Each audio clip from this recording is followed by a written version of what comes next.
Kita ke informasi lainnya, pasca pencabutan LPSK terhadap perlindungan Eliezer, saudara. Ini Menteri Hukum dan HAM Yasona Lawli mengatakan tak perlu ada reaksi berlebihan dalam menanggapi wawancara terhadap Richard Eliezer di televisi. Menkumham menyebut izin wawancara ini sudah diberikan.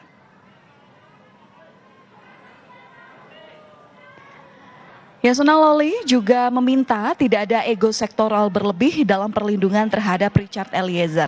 Yasona memastikan pihaknya telah memberikan izin terhadap wawancara Eliezer, sehingga meski LPSK menghentikan perlindungannya, Yasona memastikan Kemenkumham siap memberikan perlindungan kepada Eliezer.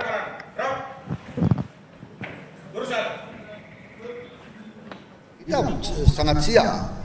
Bukan hanya sekelas Eliezer yang kita lindungi di lembaga pemasyarakatan. Yang berat-berat pun lebih dari situ. Lagi-lah ini kan tinggal sedikit lagi dia melalui hukumannya.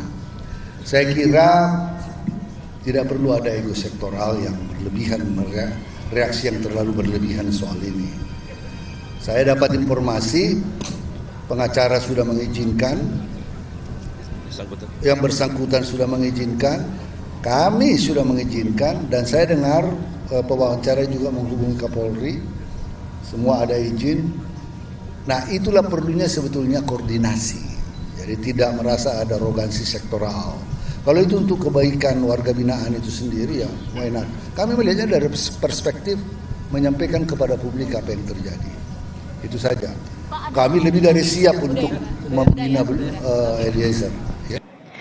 Saudara, pihak Direktorat Jenderal Pemasyarakatan menyebut penerbitan izin wawancara warga binaan ini sudah sesuai Permenkumham tahun 2011 tentang pengelolaan dan pelayanan informasi. Dalam Permenkumham tidak ada persyaratan izin LPSK dalam mewawancarai warga binaan. Dalam Permenkumham pasal 32 tahun 2011, wawancara diperbolehkan sepanjang warga binaan bersedia. Bahkan, Ditjenpas memastikan proses wawancara Eliezer didampingi pihak lapas dan LPSK. Ditjenpas memastikan sebagai penguak fakta, Eliezer tetap akan mendapat perlindungan selama menjalani masa tahanan di Rutan Bareskrim.